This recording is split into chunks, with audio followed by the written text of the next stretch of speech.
berikut Pak, ada kriteria tertentu atau ada hal-hal spesifik yang menjadi fokus dalam layanan BPJS online ini? Apakah harus berapa orang atau harus di terpencil radius berapa kilometer atau bagaimana dengan BPJS? Iya, jadi sebenarnya kami berharap jumlah orang atau masyarakat yang dihadirkan pada saat pelayanan BPJS online ini jumlahnya cukup banyak gitu ya, sehingga dia memberikan arti yang maksimal pada saat pelayanan itu diberikan. Tapi tidak ada kriteria khusus, misalnya dia harus lebih dari 10 orang atau lebih dari 15 orang. Saat ini tidak ada gitu ya. Cuman memang kami sekali lagi akan melakukan penilaian mana-mana yang memang akan didahulukan, karena tentunya ini berhubungan langsung dengan kebutuhan yang nanti diperlukan gitu ya. Dan saat ini juga tidak ada batas jarak gitu. Jaraknya dia tidak harus berada jauh di ujung perbatasan, tidak. Bahkan mungkin hanya beberapa kilo saja dari kita, beberapa blok saja dari kita, itu bisa kita lakukan gitu. Karena kan contoh misalnya di instansi kan tidak selamanya semua pegawai itu bisa datang bersamaan gitu. Mungkin bisa menggunakan momen pada saat ada BPS di sana ya, best practice sharing, atau mungkin sosialisasi apa, diikuti dengan di akhir pelayanan ada pelayanan BPJS gitu. Nah, jadi sampai dengan saat ini belum ada kriteria harus berapa orangnya dan sebagainya. Tergantung nanti koordinasi dengan petugas BPJS pada saat Bapak Ibu nanti datang, misalnya meminta untuk dilaksanakan program BPJS online gitu. Oke. Ya. Nah, sejauh ini Pak, apa tantangan dari penerapan BPJS online ini? Ya. Jadi tantangan utamanya ya tentunya jaringan komunikasi data ya. Karena kita biasanya menggunakan jaringan publik, Mbak Rara. Jadi jaringan seluler ya yang biasanya digunakan. Kalau di kantor-kantor desa atau kantor pemerintahan mungkin lebih fix ya, jaringannya jaringan VPN yang lebih pasti stabilitasnya gitu. Itu adalah kendala utama gitu ya. Yang kedua adalah biasanya tidak siap dokumen pada saat dilakukan pelayanan. Ini kan durasinya tentunya tidak terbatas ya, durasinya terbatas, sehingga PIC nanti yang meminta pelayanan BPJS online itu harus memastikan mana orang-orang yang dokumennya sudah siap sehingga bisa diprioritaskan dulu. Lebih dulu gitu maju ya. Ya, jadi pengaturan di sana itu tergantung PIC nanti. Gitu. Kan kasihan kalau misalnya dia sudah maju berhadapan kemudian ada dokumen yang kurang gitu ya. Sehingga akan diminta untuk dilengkapi dulu kemudian bisa balik lagi ya. Nah, berbeda ketika misalnya petugas di sana atau PIC-nya itu sudah melihat, oh ini dokumennya sudah lengkap dan ya pengurutan atau antrian itu diatur oleh pihak yang mengajukan gitu. Jadi kami fleksibel sesuai dengan kondisi yang ada di wilayah tersebut atau di daerah tersebut. Ya, jadi ya ini sebenarnya kerjasama dua pihak ya. Nah, apakah kami bekerja sama juga dengan pemerintah desa dan Pemda? Ya tentunya iya, kita bekerja sama dan harapannya di tahun ini bisa kita kolaborasikan ya, tidak hanya di momen-momen pada saat memang harus dilaksanakan BPJS online saja, tapi bisa diintegrasikan. Biasanya kan desa atau Pemda atau mungkin Satker itu punya program. Nah, ini bisa diselaraskan juga dengan itu, jadi bisa disinergikan lah pelaksanaannya. Seperti itu. Oke, ini yang terakhir Pak, sejauh ini mungkin ada feedback atau ada tanggapan dari peserta JKN yang telah merasakan bagaimana BPJS online ini, apakah sudah terinfo atau bagaimana tanggapan, apakah ini membantu ataukah misalnya lebih baik datang di kantor Jo atau bagaimana Pak? Iya, jadi kalau dari masukan-masukan selama ini ya, sejak inovasi ini berjalan, ini banyak tanggapan positif ya, baik dari pihak penyelenggara ya, atau desa atau mungkin organisasi dan dinas atau satker, maupun dari peserta itu langsung gitu ya. Jadi sampai dengan saat ini tidak ada keluhan yang cukup signifikan ya, yang menjadi kendala gitu. Tadi keluhannya itu biasanya cuman jaringan yang menjadi soal gitu, karena dia menggunakan teknologi ya. Tapi so far ya sejauh ini alhamdulillah ini antusiasmenya sangat baik gitu. Justru masyarakat dalam hal ini merasakan pelayanan secara langsung walaupun tidak langsung kita berikan ya, artinya terbatas jarak hanya menggunakan teknologi gitu. Jadi semuanya sangat positif gitu. Saya kasih ilustrasi misalnya seseorang yang berada jauh di desa itu ketika yang bersangkutan mau mendapatkan pelayanan itu kan harus datang dengan menyiapkan waktu, menyiapkan biaya transport lah ya minimal, dan meninggalkan aktivitasnya di sana gitu ya.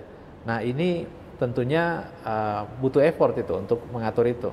Tapi dengan ini aktivitas, waktu dan biaya tentunya ini jadi tidak ada, costless lah ya istilahnya. Kita ini memang sangat-sangat minim cost begitu ya. Dan tentunya pelayanan yang dirasakan ini itu bisa lebih lengkap karena pelayanan kadang-kadang itu bisa berkembang pada saat nanti petugas berhadapan dengan masyarakat atau peserta, misalnya dia menginginkan pelayanan perubahan fasilitas kesehatan gitu, ya. Tapi ternyata dalam pelayanan ternyata adalah hal yang dia inginkan lagi. Nah itu bisa langsung mendapatkan pelayanan di sana. Nah jadi pelayanannya ini bisa lebih komprehensif. Berarti didapatkan. Bisa juga disisipkan dengan pemberian informasi Pak ya. Jadi kalau misalnya, saya ini hanya mau ubah vaskes yang sebelumnya saya di sini tidak ada DP dokter gigi, misalnya betul. Saya mau sisip.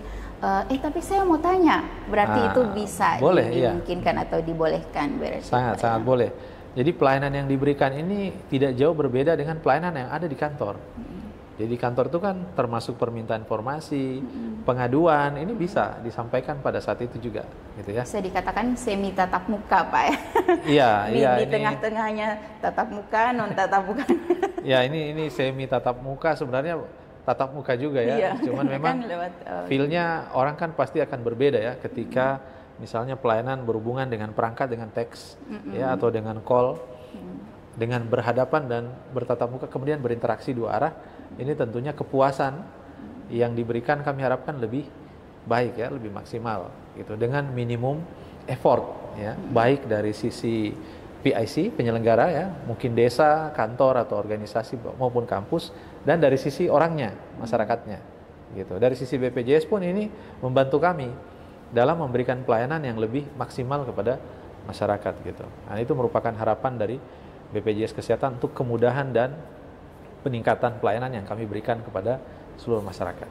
Ya. Oke, jadi Sobat JKN di rumah yang selesai nonton ini podcast, boleh misalnya kalau ada yang di kantor atau di tempat atau ada teman yang baca curhat, kita mau pergi di BPJS Kesehatan tapi belum sempat-sempat. Nah, boleh misalnya mengunjungi kantor BPJS Kesehatan setempat dan bikin janji di situ, mungkin ada 10 atau 20 orang teman-teman yang walaupun bukan di kantor lurah atau komunitas di kampus misalnya, disediakan Zoom, teman-teman boleh mau berinteraksi dengan petugas BPJS Kesehatan, mau informasi apapun itu atau perubahan data apapun itu. Dan yang paling terakhir ini Pak, mungkin harapan ke depannya terkait dengan aplikasi atau inovasi BPJS online ini, atau harapan untuk pesan untuk Sobat JKN di rumah. Baik, ya tentunya kami sangat berharap semakin banyak masyarakat yang bisa terlayani dan terbantu dengan program inovasi ini. Karena tujuan utamanya adalah kemudahan dan peningkatan layanan, maka kami berharap kemudahan dan peningkatan layanan yang kami berikan dalam program BPJS online ini itu lebih luas dirasakan gitu. Karena saat ini memang sudah berjalan, tapi mungkin dengan adanya podcast kita ini bisa memberikan informasi ya bahwa ada layanan ini loh yang memang sangat efisien ya, sangat efektif ya, untuk bisa Sobat JKN semua mendapatkan pelayanan langsung dari BPJS Kesehatan.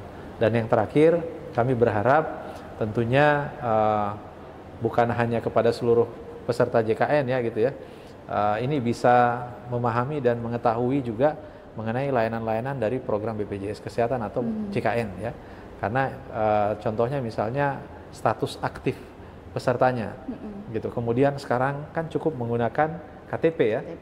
Dengan NIK saja itu sudah bisa mendapatkan pelayanan. Jadi untuk masyarakat yang belum mencetak kartu ini tidak perlu khawatir gitu. Nah, pengetahuan mengenai program JKN ini yang kami harapkan salah satunya melalui media yang sekarang ya, kita lagi melaksanakan program podcast Mengungguli ini sangat baik, dan mudah-mudahan masyarakat bisa lebih merasakan manfaatnya lebih luas lagi gitu. Mungkin dari saya terakhir, saya berharap di tahun 2025 ini seluruh sobat JKN ya, baik di Provinsi Gorontalo dan sekitarnya, ini senantiasa sehat selalu. Amin. Ya, karena kita selalu berharap di tahun baru ini segala sesuatu yang baik ini bisa kita dapat dan bisa kita raih bersama. Namun dari saya ini doakan mudah-mudahan kita senantiasa diberi kesehatan dan selalu menjaga kesehatan ya, karena itu bagian terpenting sebelum melakukan semua hal, semua aktivitas. Kesehatan merupakan bagian yang sangat penting bagi kita semua. Ya, tetap sehat, tetap semangat ya untuk seluruh sobat JKN. Ya. Oke, terima kasih Bapak sudah meluangkan waktunya. Mungkin bisa bertemu di podcast-podcast berikutnya, Pak. Ya, siap. Terima kasih juga untuk sobat JKN di rumah yang nonton ini podcast. Orang baku dapat lagi di podcast Mengungguli JKN episode berikutnya. Sekali lagi terima kasih Pak atas waktunya. Terima kasih sobat JKN. Saya Rara pamit. Mohon maaf apabila ada salah-salah kata. Wassalamualaikum warahmatullahi wabarakatuh. Waalaikumsalam warahmatullahi wabarakatuh.